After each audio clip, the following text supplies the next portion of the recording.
Eh bien, bonjour. Bonjour à tous. Nous sommes heureux d'avoir un grand nombre d'entre vous derrière l'écran. Vous avez face à vous les membres de la commission paritaire santé-prévoyance, la CPSP. Dans le collège salarié, en commençant par ce côté de la table, vous avez Stéphane Garec de la CFDT Santé Sociaux, puis Ahmed Amadiou de l'USPA CGT.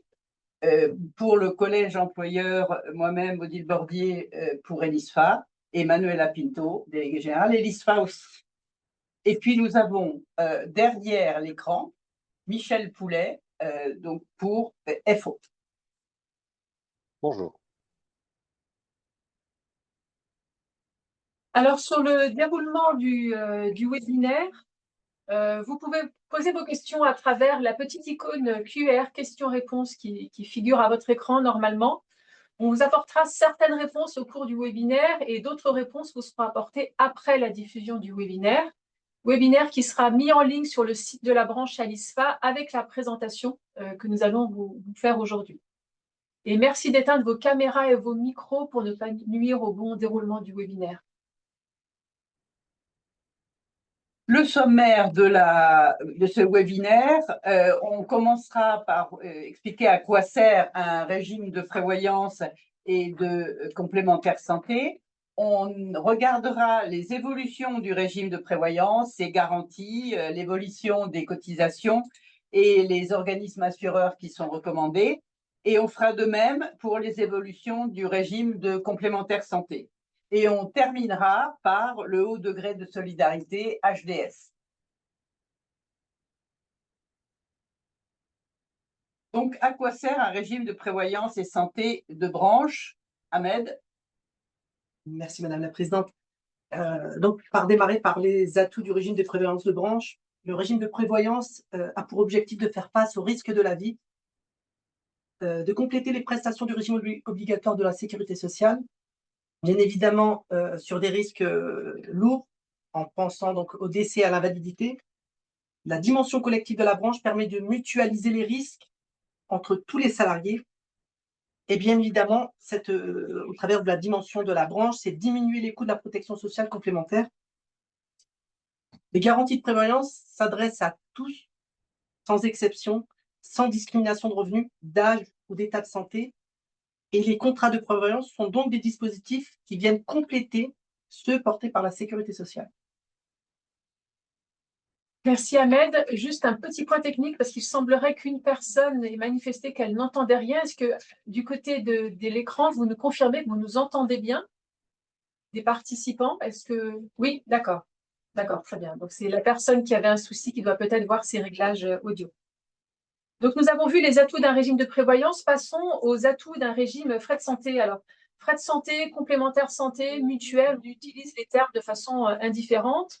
Les régimes de complémentaire santé au niveau d'une branche professionnelle sont obligatoires depuis le 1er janvier 2016, puisque c'est une loi du 14 juin 2013 qui a rendu l'obligation pour les partenaires sociaux de négocier un régime de complémentaire santé au niveau de la branche. L'intérêt d'avoir un régime complémentaire santé au niveau d'une branche, il y a plusieurs intérêts. Une première partie des intérêts, c'est d'avoir des garanties qui sont supérieures à des contrats qui pourraient être négociés individuellement par les structures. D'avoir un régime qui s'adresse à tous les salariés de la branche et avec une cotisation qui est identique, quel que soit l'état de santé des salariés, leur âge, etc. Ces éléments-là, les incidences parfois sur les cotisations mutuelles dès lors qu'elles sont négociées de façon individuelle.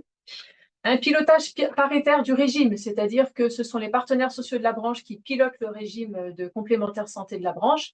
Et dès lors, par exemple, il ne peut pas y avoir d'augmentation de la cotisation sans négociation de la branche de la cotisation par les partenaires sociaux au niveau de la branche.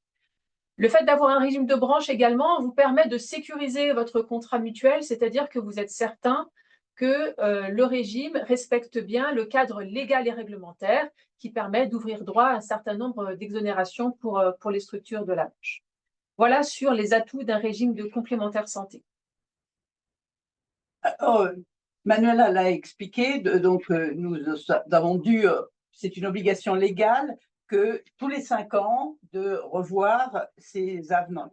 Donc, c'est une loi de juin 2013 qui n'est entrée en vigueur qu'en janvier 2016, qui oblige à négocier le régime de prévoyance et le régime des frais de santé, et ça tous les 5 ans. Donc, pour cela, il faut mettre en concurrence des assureurs, et donc la CPSP, la commission, examine ce qui est proposé par les assureurs. Dans la branche à l'ISPA, la recommandation qui est en cours se termine le 31 décembre de cette année. Donc, nous avons négocié pour arriver à des avenants qui ont été signés le 10 octobre 2025, c'est-à-dire il y a à peine un mois. Donc, un avenant relatif au régime de prévoyance qui a été signé par ELISPA, la CFDT et l'USPA-CGT, et un avenant relatif à la complémentaire santé qui a été signé par ELISPA et la CFDT. Ces avenants entrent en vigueur le 1er janvier 2026. Donc, sur la première séquence, nous allons vous présenter les évolutions du régime de prévoyance. Donc, qu'est-ce qui va changer à partir du 1er janvier 2026 et qu'est-ce qui ne change pas aussi? Sur les garanties, je passe la parole à la CFDT.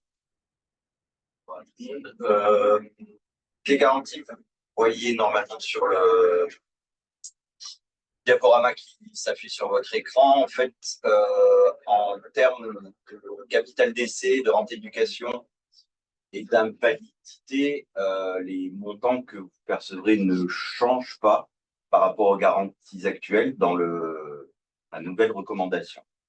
Donc, pour rappel, on est sur 250% du salaire annuel pour le capital d'essai pour les cadres et 170% du salaire annuel pour les non-cadres. 8% du plafond annuel de la sécurité sociale jusqu'à 18 ans pour les enfants qui reçoivent une rente d'éducation et 15% du PAS, du plafond annuel de la sécurité sociale jusqu'à 26 ans. Pour l'invalidité, on est grosso modo de la même façon sur les mêmes montants que ce que on avait jusqu'à présent.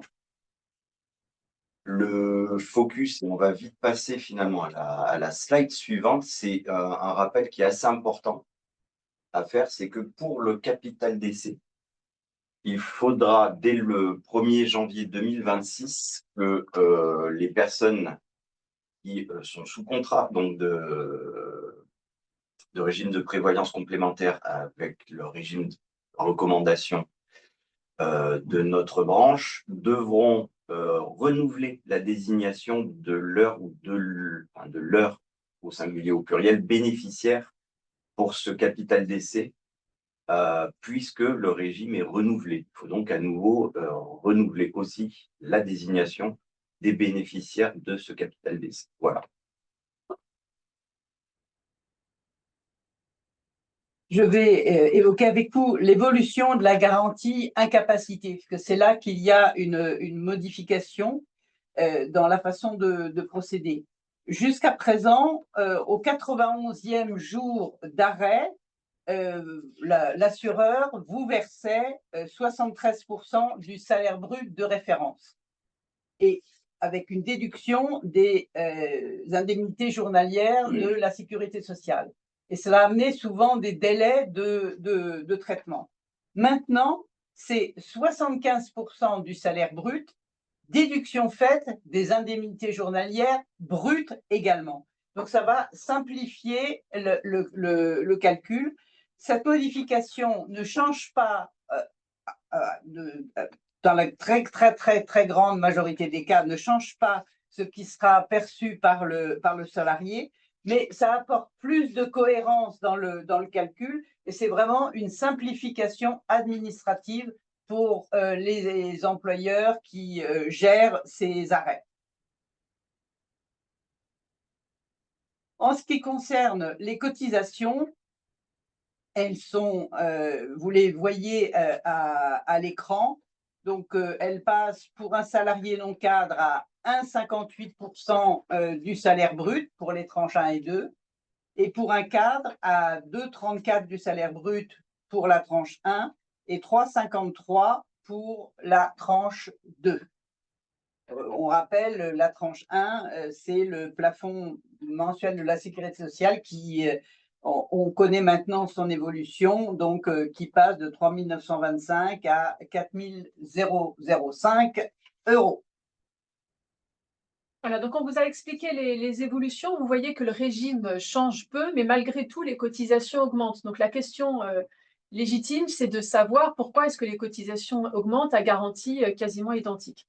Alors, les cotisations augmentent en ce début de nouvelles recommandations pour plusieurs raisons. Tout d'abord, puisqu'il est annoncé un allongement un départ à la retraite qui est reporté aujourd'hui de quelques mois et peut-être après les évolutions réglementaires qui sont actuellement discutées au sein du Parlement de quelques années du départ à la retraite. Donc, plus le salarié reste en activité longtemps, plus c'est le régime de sécurité sociale et le régime de prévoyance de la branche qui va prendre en charge les arrêts maladie. Et donc, le salarié bascule sur le régime retraite beaucoup plus tardivement. On constate également, mais c'est le cas dans tous les secteurs, hein, pas uniquement dans la branche ALISPA, mais on constate malgré tout davantage d'arrêts de travail qui sont longs et de décès liés aux conditions de travail et liés à l'âge également des salariés, puisqu'on a une pyramide des âges qui se modifie au fil des années. Et donc, de fait, des dépenses qui s'accroissent au niveau de notre régime de prévoyance. Et puis, il y a également des provisions, c'est-à-dire que la réglementation oblige les organismes assureurs à constituer des provisions au bout d'un certain moment. Donc, pour schématiser de façon très synthétique, mais dès lors qu'un salarié dépasse un certain nombre de jours d'arrêt de travail, l'assureur va être obligé de provisionner des montants qui correspondent à une durée d'arrêt de travail beaucoup plus longue, voire une invalidité si l'arrêt de travail se prolonge. Donc, il y a des provisions qui sont constituées, qui sont réglementaires et qui alourdissent également le coût des régimes.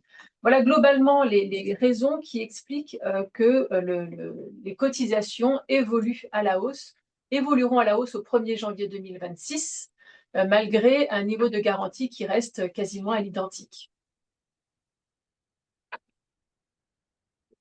Alors, en ce qui concerne la répartition de cotisations entre l'employeur et le salarié, il n'y a pas eu de modification de cette répartition. Donc, il est à noter que c'est un peu particulier à notre branche, puisque la loi impose 50% employeur, 50% salarié, et que dans nos négociations, nous sommes, nous, à effectivement une répartition qui est plus favorable, on peut le dire, pour les salariés. Et donc la clé de répartition, c'est grosso modo 60%, 40%, 60%, 61,67% si on veut rentrer dans le détail du chiffre, et 38,33% pour les salariés, mais bon, grosso modo c'est 60-40.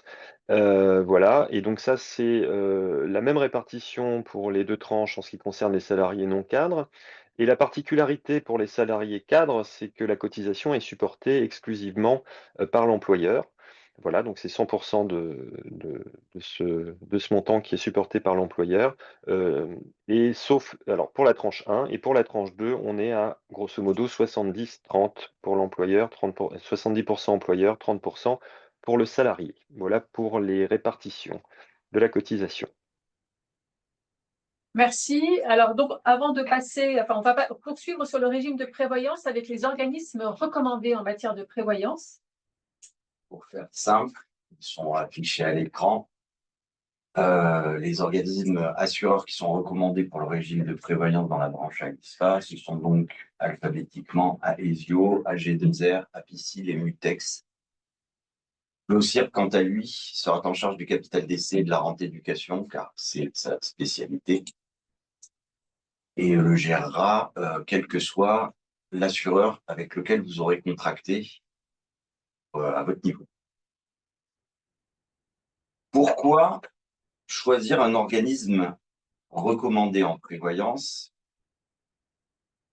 Je vais dire tout simplement parce que quand même c'est plus sûr.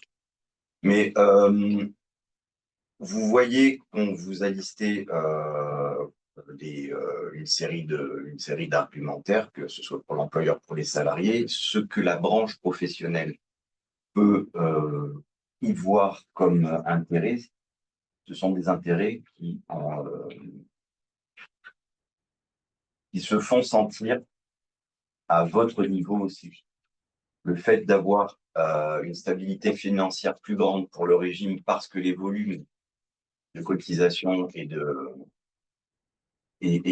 prestations aussi sont largement plus importants que s'ils étaient circonscrits à votre seule structure. C'est une stabilité financière aussi pour les cotisations, finalement, sur les 5 années à venir, que vous aurez à rendre, à régler auprès des assureurs.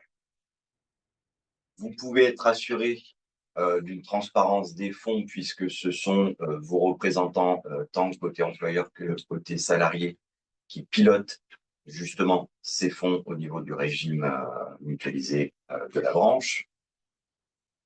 Et ce pilotage permet la décision par les partenaires sociaux de mise en place d'actions, notamment collectives, qui sont véritablement axées sur une amélioration de la situation et de la santé des salariés de la branche. Et des actions qui sont nettement plus spécialisées qu'un catalogue que pourrait vous présenter un assureur qui serait hors branche et qui ne serait pas piloté par les partenaires sociaux de la branche. Enfin, et finalement, vous avez ce qui est donc en 4e ligne, un renforcement de la solidarité entre les structures de la branche via une conformité, en fait, avec le régime de la branche, avec les taux de cotisation qui sont appelés d'une structure à l'autre de la branche, la gestion qui est simplifiée puisqu'elle est globalisée, des démarches collectives dont on a parlé précédemment, des garanties homogènes pour l'ensemble des salariés, il a été dit en ouverture, sans discrimination par l'âge, les revenus ou la situation à un instant T. Une gestion fiable et a priori plus rapide, notamment on le verra en fin de présentation sur les hauts degrés de solidarité liés à ces régimes de protection sociale recommandés. Je vois passer une question à l'écran rapidement sur est-ce que les assureurs que vous avez aujourd'hui vont vous envoyer un avenant à votre contrat? Je ne sais pas si l'un d'entre vous veut répondre ou si je réponds en direct. Voilà. Donc, c'est bien votre assureur. Nous allons négocier à la suite de ce webinaire les documents contractuels qui permettent d'établir les conditions de ce régime à partir du 1er janvier 2026 entre la branche et les organismes assureurs recommandés. Et ce sont bien ces organismes assureurs qui vont vous envoyer un avenant à votre contrat et vous recevrez l'avenant pour une mise en œuvre avant le 1er janvier 2026. Une autre question, si on a fait le choix d'un autre organisme non recommandé, faut-il faire quelque chose en plus? Alors, je ne sais pas si l'un d'entre vous vous répond, sinon je réponds aussi. Alors, c'est-à-dire faire en plus pour rejoindre le régime Non, si on a fait le choix d'un organisme, moi je comprends la question comme ça, d'un assureur non recommandé. Et qu'on veut rester avec cet assureur. Et qu'on veut rester avec son assureur, est-ce qu'il faut faire quelque chose avant le 1er janvier?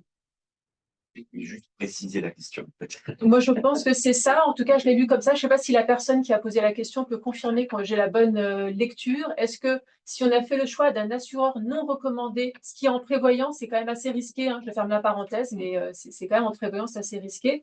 Est-ce que vous devez faire quelque chose? À minima, il faudra informer cet assureur de l'évolution du régime de prévoyance, puisque contrairement aux assureurs recommandés, ce ne sont pas des organismes que nous connaissons. Donc, il n'a pas forcément connaissance du futur régime qui va s'appliquer au 1er janvier 2026.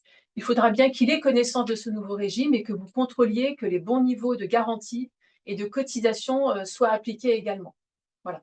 Et si vous souhaitez changer d'organisme assureur au sein des recommandations, c'est tout à fait possible de changer d'assureur au sein de la recommandation. Après, il ne faut pas, là on est le 12 novembre, les changements d'assureur doivent se faire 2 mois avant la fin de l'année, donc il fallait changer d'organisme assureur avant le 31 octobre de l'année 2025. Et vous pourrez, si vous le souhaitez, changer d'assureur avant le 31 octobre 2026.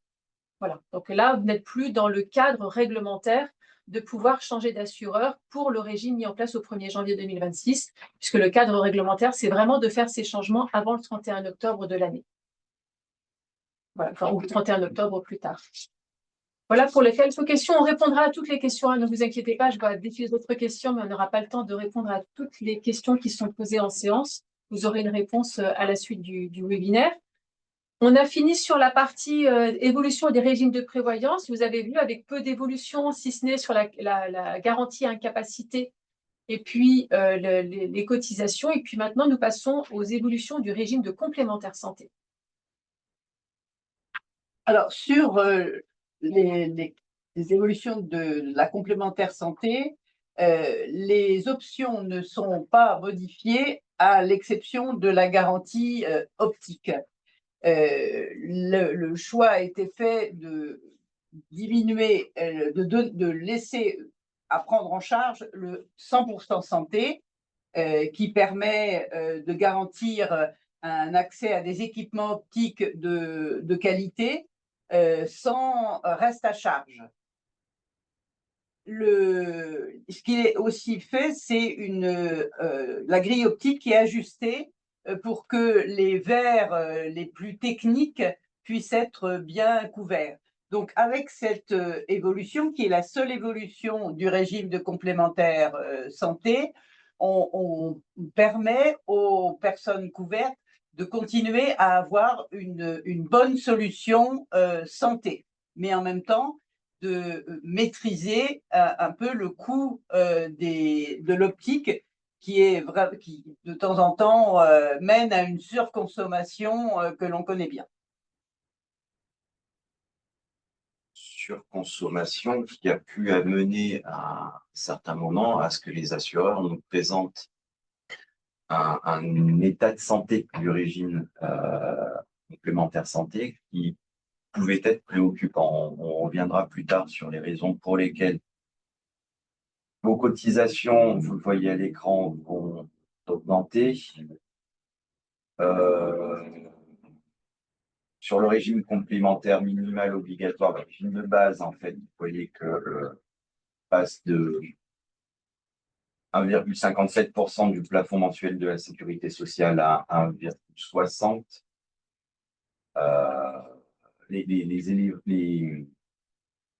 Les augmentations exprimées en pourcentage parfois peuvent être très inquiétantes quand vous voyez que l'option 1, on passe de 0,34 à 0,58.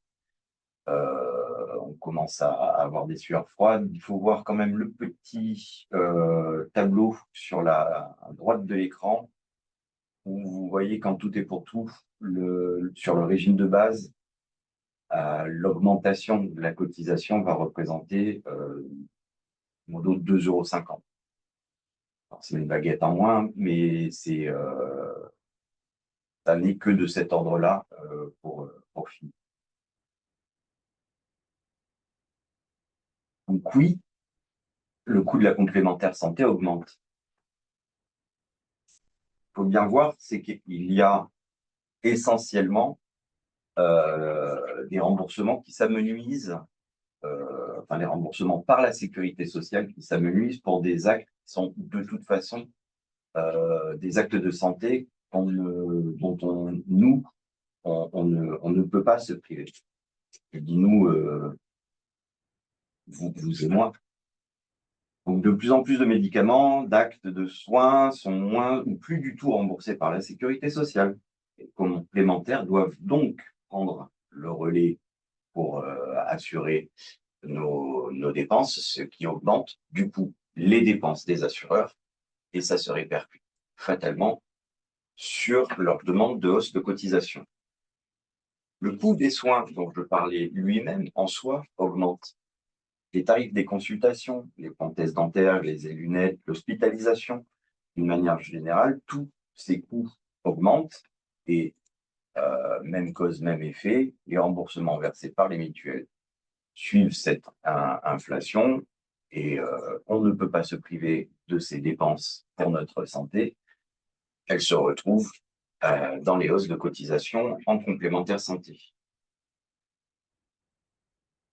D'autres choses peut-être moins sensibles habituellement, c'est que des nouvelles thérapies, l'imagerie médicale de pointe, les nouveaux médicaments, ces progrès écoutent également plus et élargissent le champ des actes remboursés par les régimes de protection sociale complémentaire, notamment la complémentaire santé.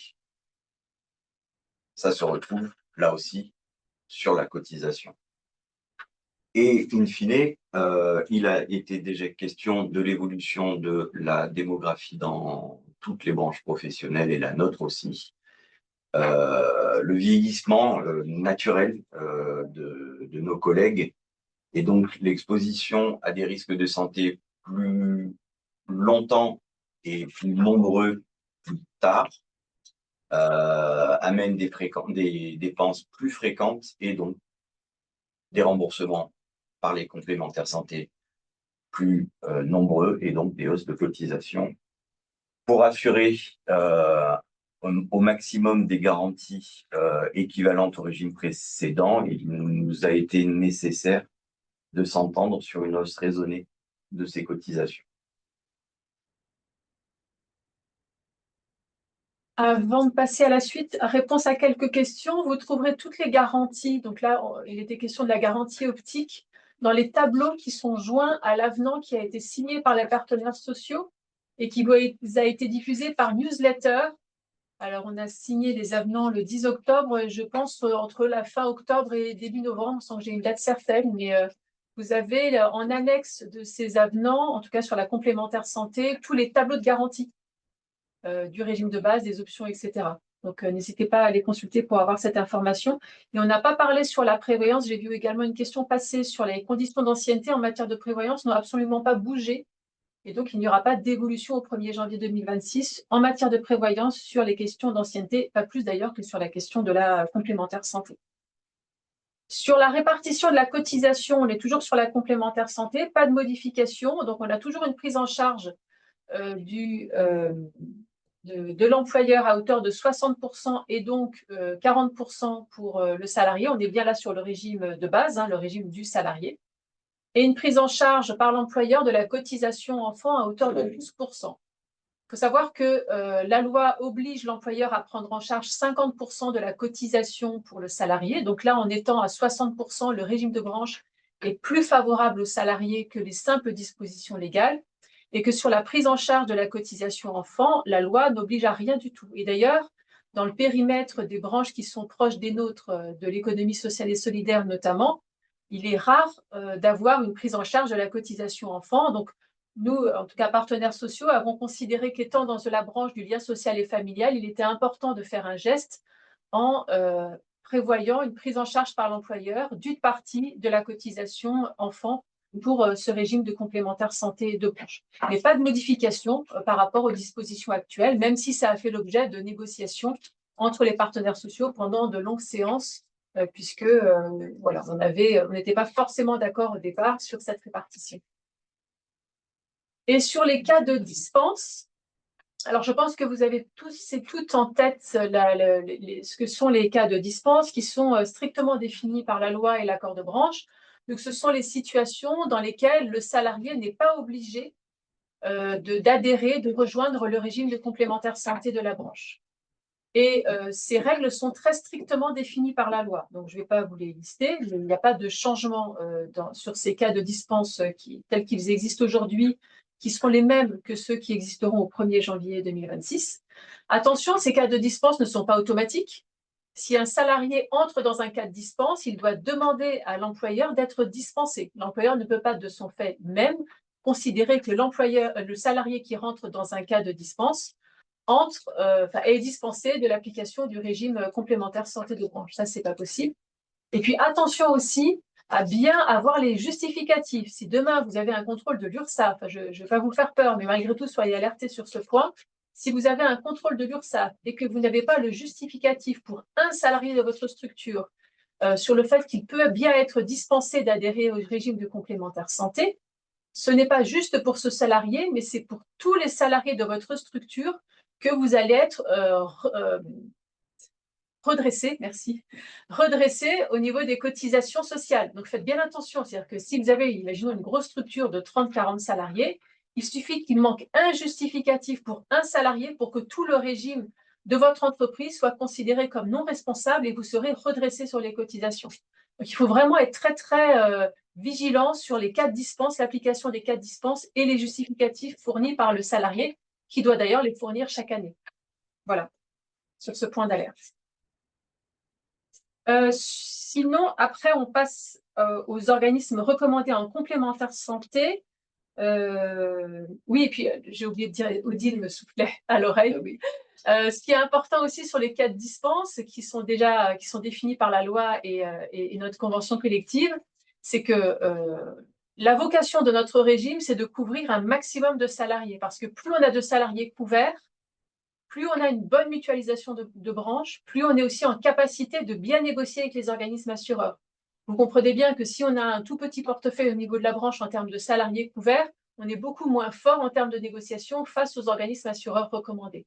Et puis, ça présente d'autres avantages dont on va parler un peu plus tard. Mais vraiment, la mutualisation est importante et il faut être très strict sur les cas de dispense. Voilà, justement, on va parler des organismes assureurs recommandés. Donc, les assureurs recommandés.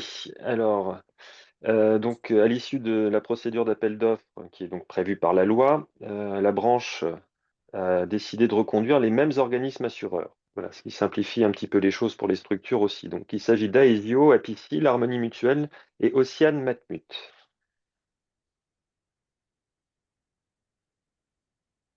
Alors, la question c'est pourquoi choisir un organisme recommandé en complémentaire santé? Alors, déjà, il y a quelques intérêts quand même. Alors, d'abord pour la branche, alors c'est un petit peu la même chose que pour la prévoyance, hein. Il y a la question de la mutualisation des risques et du maintien du haut niveau de solidarité entre les entreprises. Bien sûr, le financement d'actions collectives en santé et en prévention via le haut degré de solidarité, donc dit HDS. Un pilotage paritaire du régime. Alors paritaire, c'est-à-dire qu'effectivement, ce sont les organisations syndicales de salariés et l'organisation syndicale patronale qui négocient et qui pilotent ce régime, qui garantit donc une transparence et une adaptation aux besoins du secteur. La pérennité, évidemment, du régime collectif et l'attrait renforcé pour la branche. La conformité aussi avec les obligations de branche. Donc ça sécurise juridiquement et ça évite les risques de redressement URSSAF. Pour l'employeur, évidemment, ça permet d'avoir des taux négociés qui sont négociés collectivement, donc plus stables et plus compétitifs. Ça permet également une gestion simplifiée grâce à un cadre paritaire clair et des interlocuteurs qui sont dédiés. La valorisation de l'image de l'employeur, qui adhère à un régime solidaire et responsable. Des niveaux de garantie qui sont homogènes et sécurisés, quel que soit l'employeur de la branche. Voilà. Pour le salarié, ça permet un accès à des prestations complémentaires et à des services comme la téléconsultation, la prévention, l'accompagnement santé. Le bénéfice du haut degré de solidarité, donc le HDS, avec des actions sociales, des aides exceptionnelles, la prévention santé, mais on en parlera tout de suite après, et une transparence aussi sur les garanties et la stabilité des cotisations. Avant de passer au haut degré de solidarité, quelques questions qui nous sont posées. Alors déjà, pour repréciser, le support de présentation vous sera adressé et le webinaire est enregistré et sera également mis en ligne sur le site de la branche, alisfa.fr. Il y avait une question sur la désignation des bénéficiaires. Donc là, on repart sur le régime de prévoyance. Donc en cas de décès, la désignation des bénéficiaires dont a parlé Stéphane Garret pour la CFDT.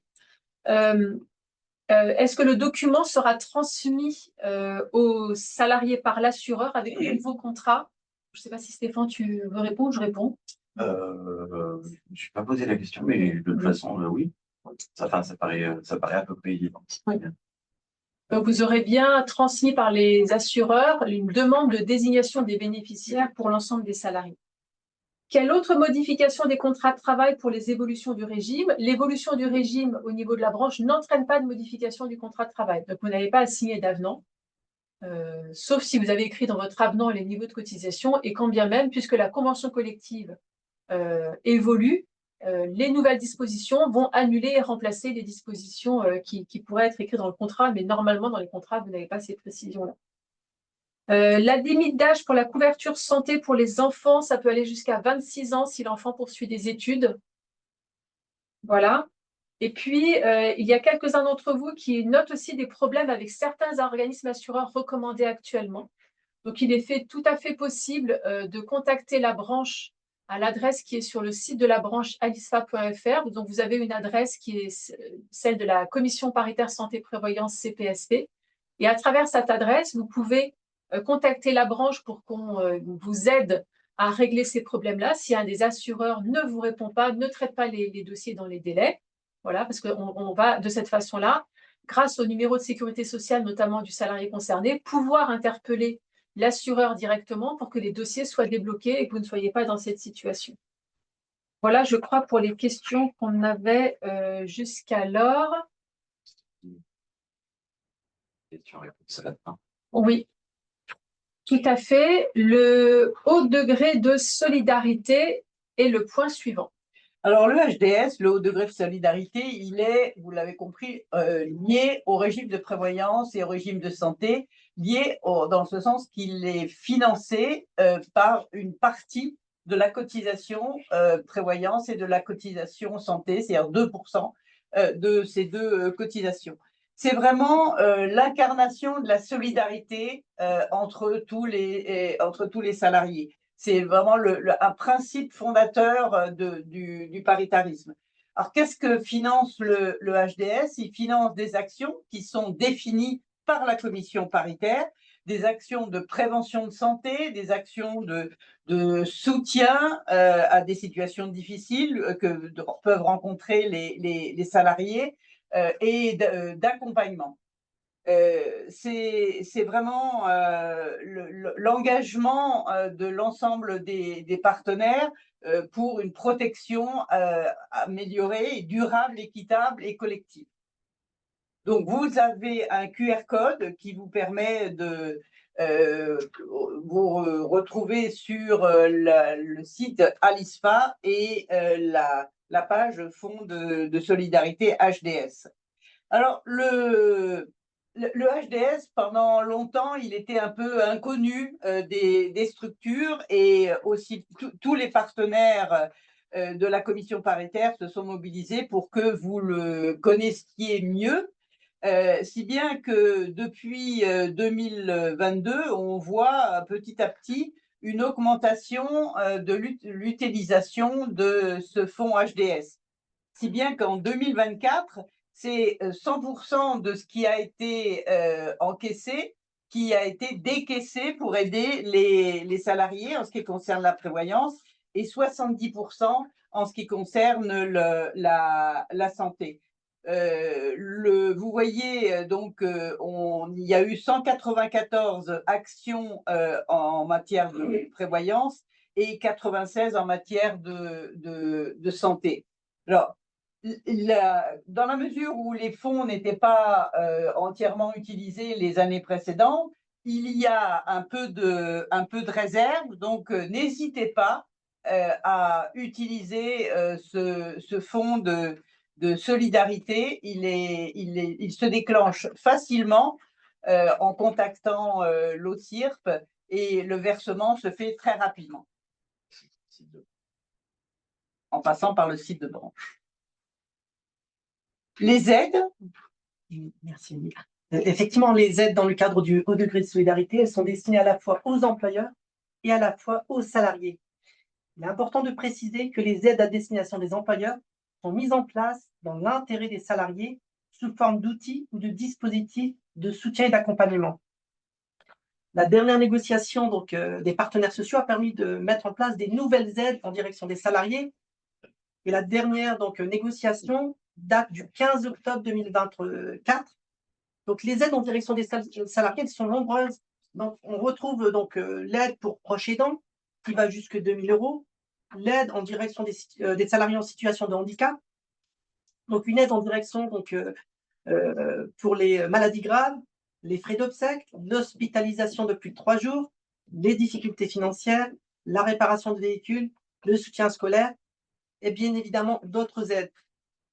Pour m'attarder un petit peu sur l'aide à destination des employeurs, elles sont également nombreuses, mais je vous laisserai peut-être le soin de vous connecter sur l'interface pour voir en fait les différentes aides en ligne.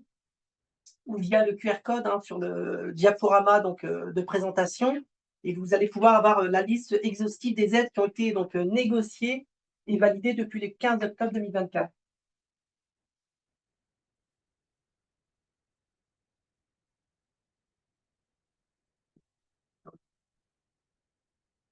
Oui, sur les aides à destination des employeurs, je ne sais pas si j'ai été inattentif. Alors, peut-être dire quelques mots sur le DURP.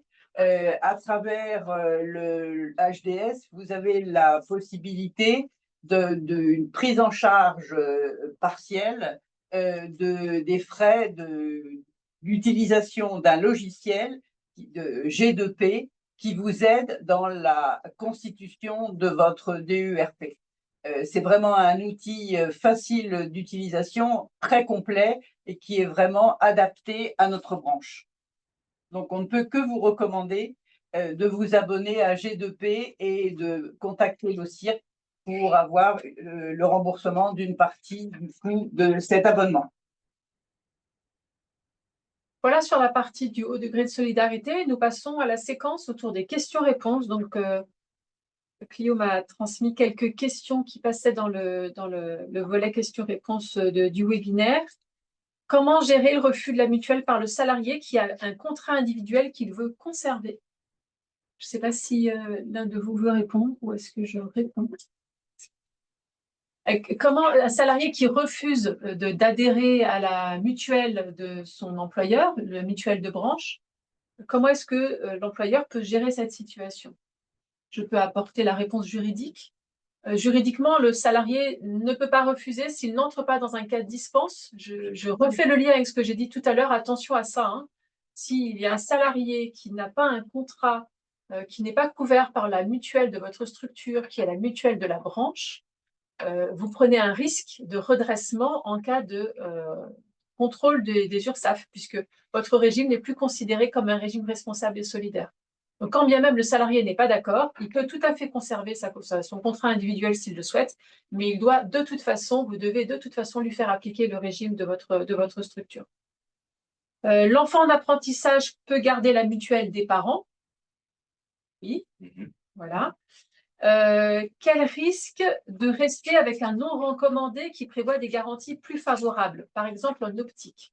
Donc, si aujourd'hui une structure fait le choix d'un organisme non recommandé en complémentaire santé, quels sont les risques? On les a présentés en creux tout à l'heure puisqu'on a parlé des avantages de choisir la recommandation. Je vais les remettre à l'écran. Je ne sais pas si l'un de vous veut répondre. C'est très simple, c'est qu'à la fin de l'année, vous exposez une dénonciation de ce contrat par votre assureur qui va tout d'un coup vous afficher une sinistralité dans votre structure et dans votre structure seule qui sera pour lui considérée comme insupportable. Et donc, vous prêtez le flanc à des hausses de cotisation beaucoup plus fréquentes et beaucoup plus importantes, et que vous n'êtes pas assis sur effectivement une stabilité du régime tel qu'on peut l'avoir au niveau d'une branche professionnelle dans son ensemble. Voilà, une autre remarque, c'est de bien préciser que les aides du haut degré de solidarité concernent les salariés selon une condition de revenu. Donc, ce n'est pas accessible à tous les salariés, mais à une grande majorité des salariés de la branche. Voilà, il y a une condition de revenu pour pouvoir bénéficier de ces aides-là.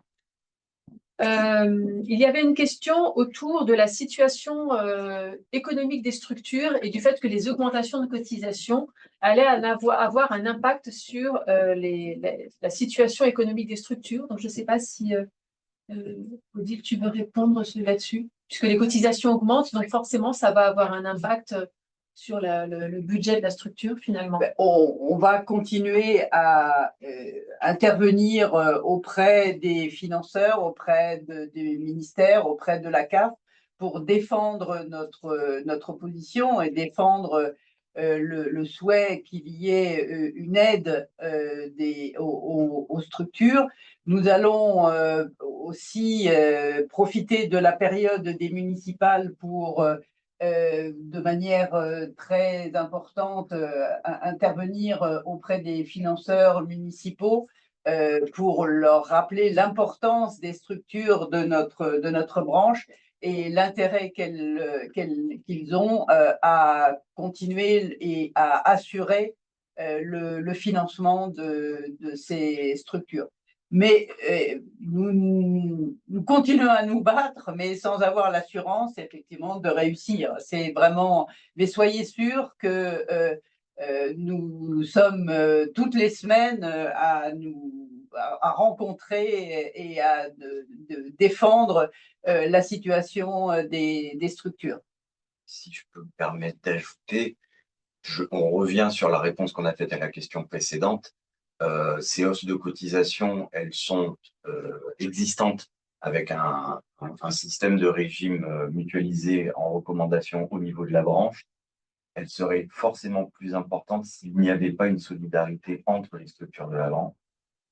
Et donc, le poids sur chacune de ces structures serait d'autant plus fort qu'en plus, elles ne pourraient pas présenter quelque chose qui est décidé au niveau d'une branche professionnelle à ses financeurs.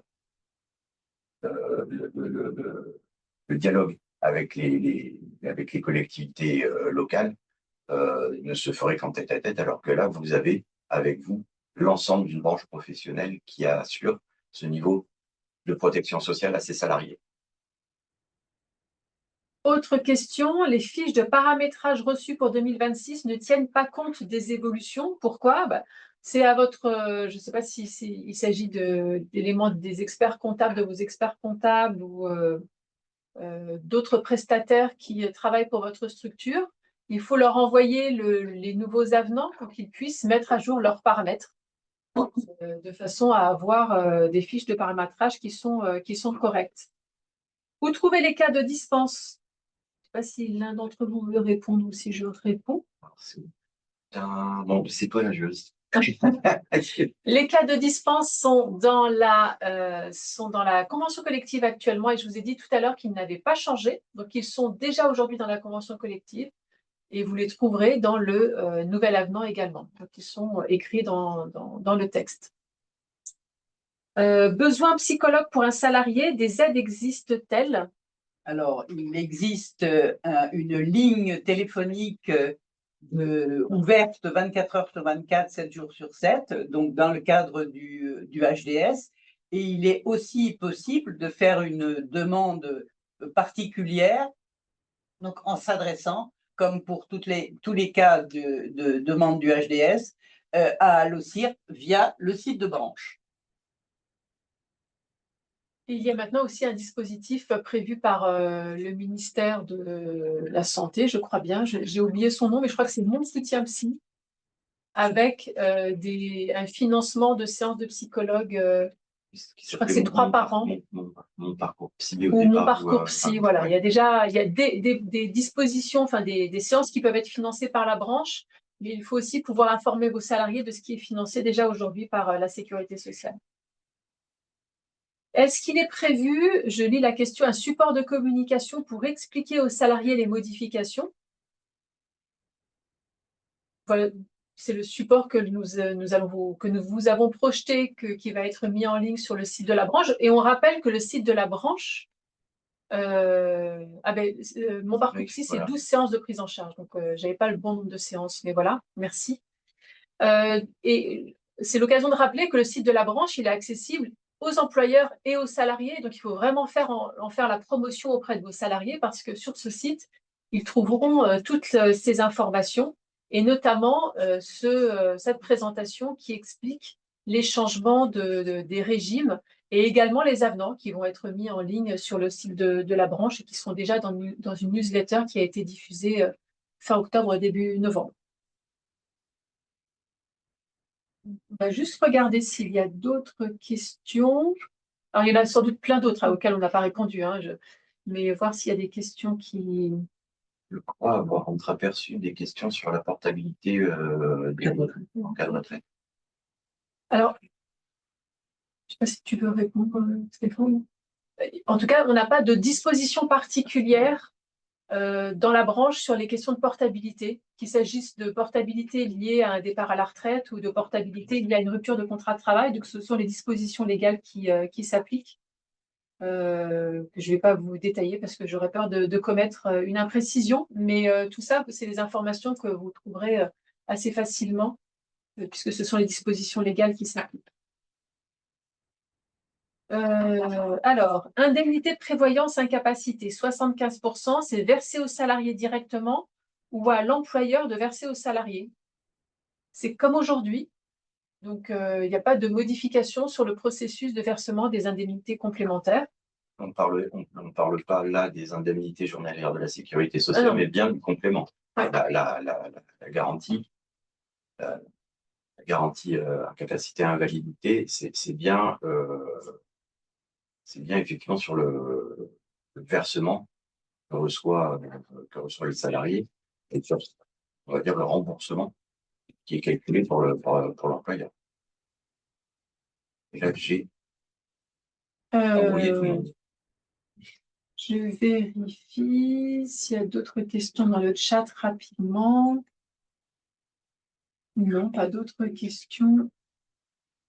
Notre association a fait le choix à compter du 1er janvier 2026 de prendre 100% de la mutuelle à sa charge. Y a-t-il quelque chose de particulier à faire? Pas de choses en particulier à faire. Là, c'est c'est votre modalité de prise en charge, mais ça ne change rien ni au niveau de garantie, ni au niveau des cotisations. Donc ça, c'est une décision qui relève plutôt d'un dialogue social de structure. Je regarde. Le passage de l'indemnisation prévoyance à hauteur de 75% intervient-il pour les arrêts ayant débuté avant le 1er janvier 2026? Alors ça, c'est une bonne question. Je ne suis pas sûre de vous répondre précisément. J'ai une idée, mais je ne voudrais pas commettre d'imprécision, donc je préfère qu'on vous apporte une réponse précise par écrit par la suite. Et oui, quelqu'un soulève que notre branche est désormais sur LinkedIn et sur Facebook, donc n'hésitez pas à aller voir nos publications.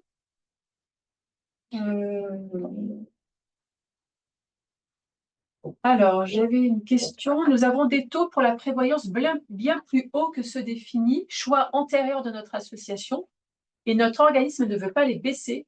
À ce jour, ils sont encore plus hauts que les évolutions que vous indiquez. L'organisme indique que légalement, on ne peut pas les négocier vers le bas. Est-ce véritable? Alors là, on est sur la prévoyance. Est-ce que ça veut dire, je ne veux pas cibler la personne, mais en tout cas, elle se reconnaîtra, j'imagine. Est-ce que ça veut dire que vous avez fait le choix d'un organisme assureur non recommandé? Si vous avez fait le choix en prévoyance d'un organisme assureur non recommandé, je ne sais pas si l'un de vous va intervenir, mais on ne peut pas faire grand-chose. Ce qu'il faut, c'est respecter. Non, quand vous dites non, ça veut dire que ce n'est pas un organisme recommandé, c'est ça? J'ai vu votre réponse s'afficher rapidement. C'est un organisme recommandé. Alors non, alors attendez. Si c'est un organisme recommandé, il a l'obligation d'appliquer la cotisation qui est dans le régime de branche. Donc là, il faut impérativement que vous contactiez la branche à travers le site internet de branche et notre adresse mail qui figure pour qu'on puisse voir ça, parce que si c'est un organisme recommandé, il doit appliquer le régime de la branche. Alors, après, il peut vous dire, oui, mais c'est parce que vous avez des garanties en plus, mais ça, les garanties, elles peuvent se négocier. Ah, des années que ça dure, oui. Donc, non, ça, c'est pas normal du tout. Si vous avez fait le choix d'un organisme recommandé, c'est pour que justement, vous soyez sécurisé sur le niveau de cotisation, de garantie, etc. Stéphane, peut-être? Ben, j'ai en tête des cas de commerciaux, d'assureurs qui sont allés présenter à des structures des contrats hors mutualisation, hors recommandation, alors même que l'organisme assureur qu'il représentait est un des organismes prévus dans la recommandation. Donc il faut se défier de pratiques commerciales un peu borderline. Ça existe, mais vous avez la chance dans la branche LSA d'avoir un régime qui passe par la recommandation, donc quelque chose qui est, Michel l'a rappelé, qui fait suite à un appel d'offres auprès d'assureurs. Ces assureurs s'engagent normalement à présenter aux structures de la branche le contrat correspondant aux garanties qui sont prévues dans la convention collective. Si ça ne matche pas et si les tarifs, si les taux de cotisation appelés ne sont pas ceux qui sont prévus dans le contrat de recommandation, c'est qu'il y a un loup quelque part, et effectivement se rapprocher de la branche qui se rapprochera de cet assureur au niveau national pour voir à régulariser la situation. Et je vais préciser que c'est important que vous remontiez ces informations parce que dans la convention avec les assureurs, il y a chaque année une éventuelle pénalité possible. Et donc, s'il y a trop de difficultés que vous nous remonteriez, eh bien, on pourrait effectivement appliquer des pénalités aux assureurs qui bénéficient à ce moment-là à la gestion du régime. Effectivement, c'est tout l'intérêt de solliciter la branche, notamment pour ce type de suivi, là où il y a des dysfonctionnements, que la branche puisse être informée et qu'elle puisse réagir en direction de ces organismes. Et c'est l'occasion de pouvoir accompagner aussi les structures qui en ressentent le besoin, parce que sur l'un des messages qui a été ventilé, notamment sur cette structure, elle précisait que ça durait depuis plusieurs années. Et c'est l'occasion aussi de rappeler donc à l'organisme la nécessité de respecter le contrat. Si je peux me permettre juste une remarque sur ce sujet, si j'ai bien compris, c'est qu'en fait les garanties sont aussi supérieures Oui. aux garanties de la branche. Donc c'est vrai que la situation est un peu particulière, c'est-à-dire que si c'est favorable aux salariés, la question peut se poser de manière plus précise, il faut regarder. En tout cas, c'est effectivement pour ces garanties-là qui sont négociées paritairement, le taux de cotisation ne peut pas être supérieur. Après, effectivement, il faut regarder peut-être dans le détail les arrangements avec l'assureur, mais ça paraît un petit peu, voilà. Disons qu'il faut regarder ça de près pour pas que ce soit à la fois défavorable à, à la structure et aux salariés, qui ont un avantage particulier dans ce cadre-là. En tout cas, je pense on pourrait le voir comme ça aussi.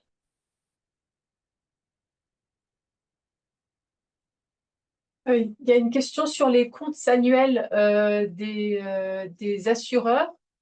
Les assureurs communiquent à la commission paritaire santé-prévoyance les comptes de la branche, l'évolution chaque année d'ailleurs, chaque semestre pour la complémentaire santé, l'évolution de la consommation, des cotisations perçues, etc., des périmètres.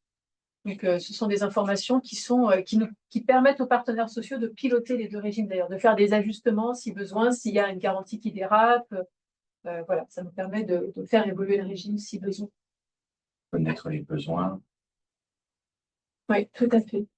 Il y a beaucoup de questions sur les cas de dispense, donc on pourra vous faire une note récapitulative avec donc à l'ensemble des participants qui sera mise en ligne sur le site sur les cas de dispense pour que vraiment vous y voyez plus clair, puisqu'il y a pas mal de questions et on n'aura pas le temps de répondre à toutes les questions. J'ai vu passer une question là que j'ai déjà oubliée. Les garanties famille, ça c'est pourquoi est-ce qu'il n'y a pas de cotisation famille obligatoire au niveau de la branche? Je ne sais pas si les uns les autres voulaient répondre.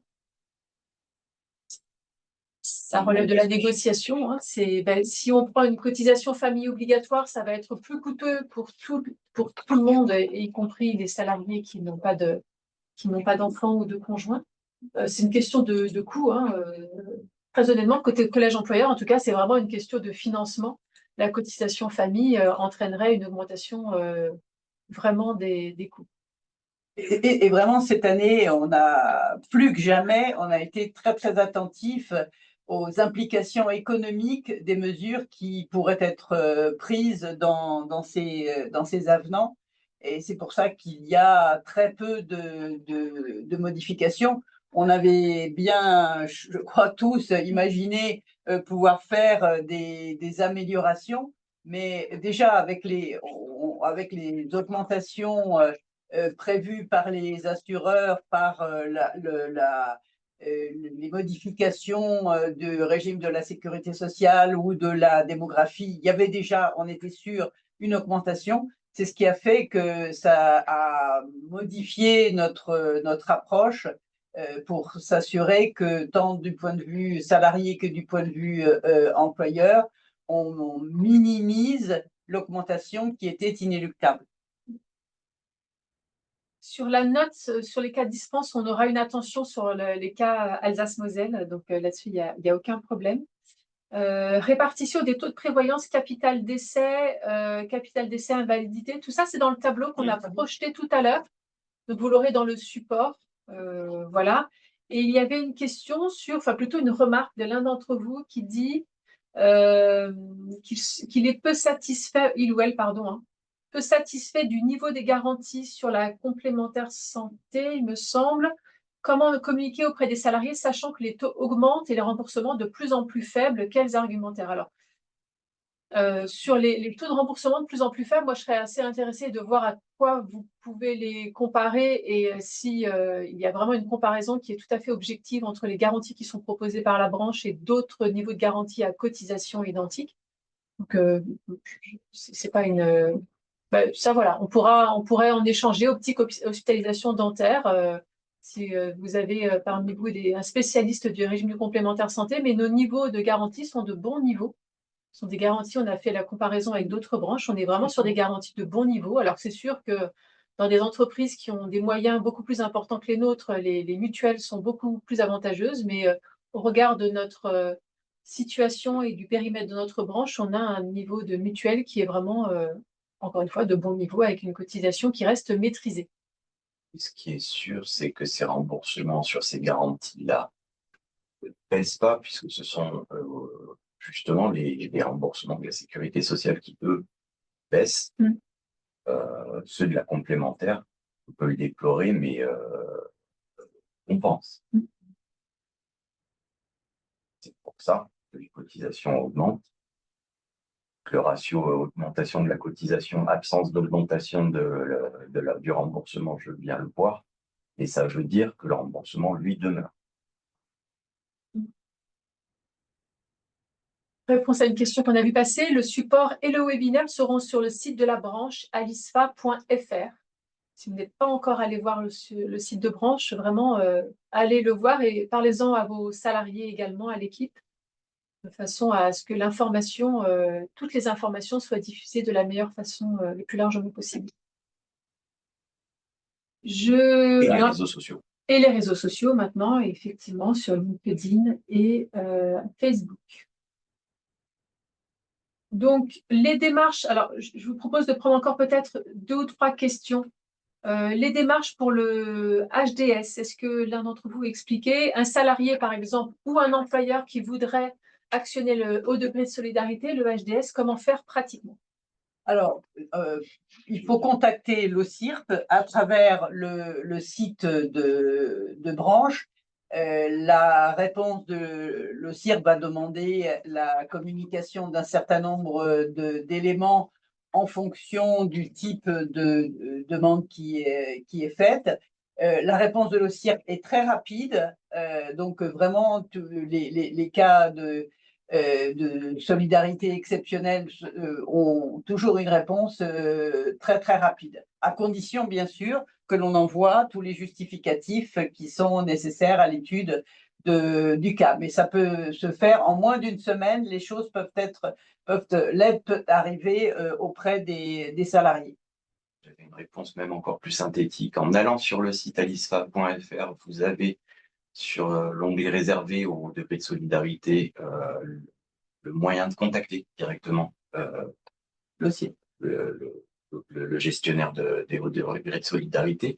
Et de mémoire, un replay d'un webinaire qu'on avait fait, qui présentait les dernières et les nouvelles garanties, qui expliquait aussi comment les activer et comment donc accéder au degré de solidarité. Puis on a des petites vidéos amusantes que l'on a fait, que vous pouvez communiquer à vos salariés, qui expliquent bien ce qu'est le HDS et comment le mobiliser.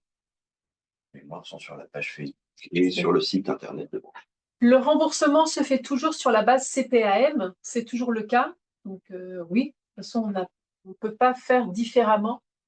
Merci Catherine de confirmer la simplicité de la démarche pour activer le HDS. Donc c'est toujours la base assurance maladie, donc IJSS, qui sert de base pour le versement ou remboursement par la sécurité sociale sur la partie complémentaire santé, qui sert de base au versement côté régime de branche, prévoyance et complémentaire santé. Ça, c'est la question. Quelqu'un demande s'il est possible de choisir un autre organisme assureur pour… alors, je ne sais pas si c'est pour la prévoyance et la santé. Je ne sais pas qui veut répondre.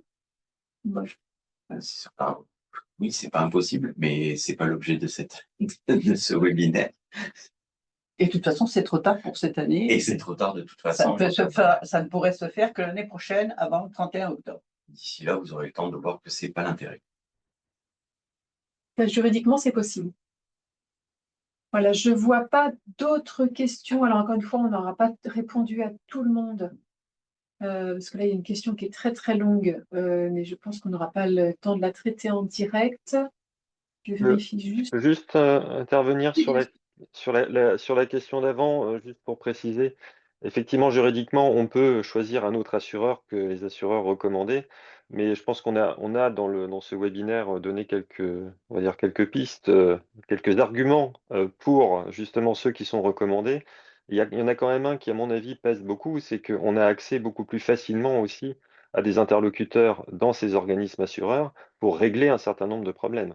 Et ça, je pense que c'est quand même extrêmement important. C'est-à-dire que quand ça n'est pas un organisme assureur recommandé, quand c'est par exemple du lucratif, des assureurs du lucratif, on a beaucoup plus de difficultés, c'est beaucoup plus opaque, on n'a pas les mêmes interlocuteurs. Là, on a une action qui est beaucoup plus forte en termes en termes de branche, puisque ce sont des choses qui sont négociées, effectivement. Donc la négociation, c'est aussi un certain nombre de désaccords, mais en tout cas, on a une base ici, une base qui permet quand même de défendre à la fois les salariés et les employeurs dans dans ce cadre-là. Voilà, ça c'est quand même un argument. Au-delà de, effectivement, on peut toujours dire que les garanties ne sont pas suffisantes, elles le sont pas peut-être, hein, mais elles sont négociées à un tarif qui est, à mon avis, enfin à notre avis en tout cas, avantageux. Voilà.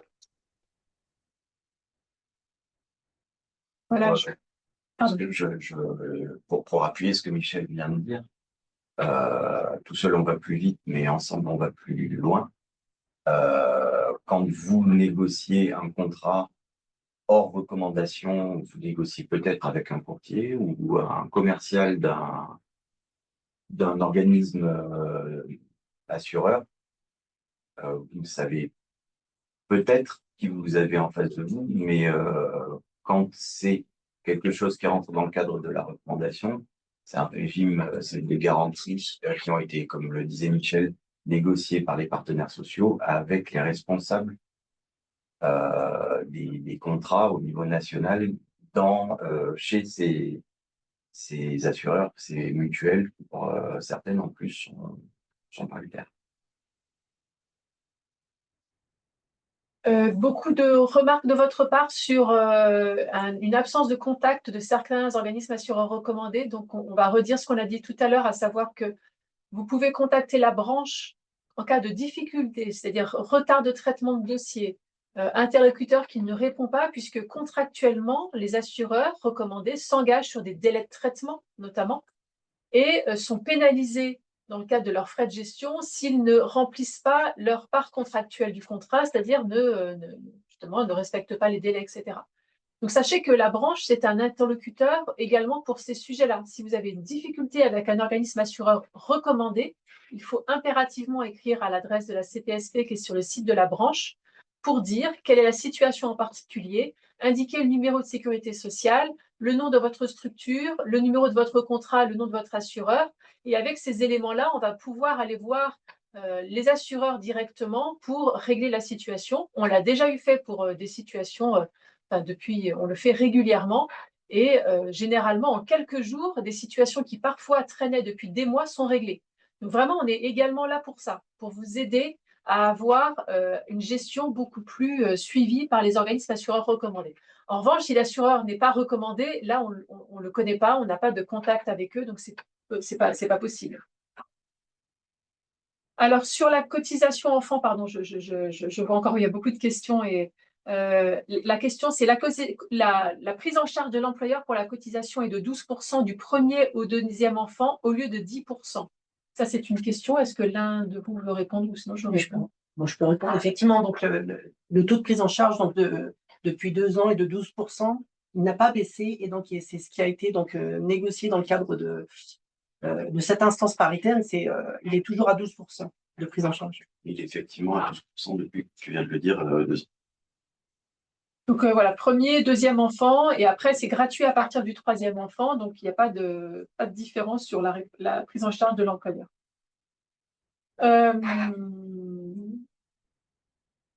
Voilà. pourquoi la mutuelle familiale, nous avons répondu tout à l'heure, donc je vous invite à regarder peut-être le webinaire pour avoir la réponse. Et je crois qu'il n'y a pas d'autres questions, si ce n'est, on a déjà répondu sur la question des difficultés des structures tout à l'heure. Voilà, je crois qu'on a fait le tour des principales questions. On a pu prendre quelques questions. Donc, je vous laisse peut-être au niveau de la présidence de la CPSP conclure. On va vous remercier. Vous étiez très nombreux, près de 260 personnes à écouter et prendre note de ce webinaire.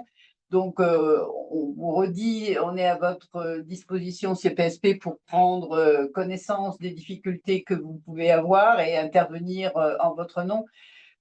Sachez que le groupe que vous avez devant vous travaille beaucoup, travaille bien, en bonne intelligence et gère avec beaucoup d'attention ce régime pour en faire un régime bénéficiaire et qui puisse se poursuivre dans de bonnes conditions. Donc, je crois pouvoir dire à l'ensemble, au nom de l'ensemble de la CPSP, on est là pour vous, on connaît vos problèmes et donc soyez sûrs qu'on continuera à défendre la branche, sa prévoyance et son régime de santé. Effectivement, Madame la Présidente, vous avez complètement raison. Depuis quelques années, on a mis le cap notamment sur la communication au travers des différentes aides et notamment, en l'occurrence, en réalisant différents webinaires. Il me semble que c'est le deuxième. Et on a à cœur de faire valoir la branche et de créer les conditions, notamment des différentes aides en direction des salariés et en direction des employeurs. Merci pour cette présentation. Alors, peut-être un dernier mot aussi sur 2026. La CPSP veut faire de 2026 une année de prévention, puisque un moyen de contenir les frais de santé, c'est la prévention. Donc, nous allons travailler avec les assureurs pour vous proposer des actions de prévention. Et puis 2026, c'est aussi l'année où la CPSP va mener une étude sur les conditions de travail et leurs conséquences sur la santé des salariés, en particulier sur les risques psychosociaux.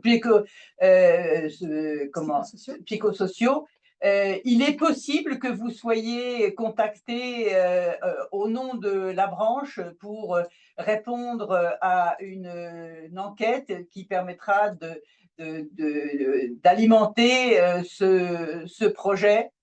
Si c'est le cas, merci de prendre le temps de répondre. Ce sera important d'avoir des réponses diversifiées de structures de la branche qui nous permettront d'améliorer encore le régime.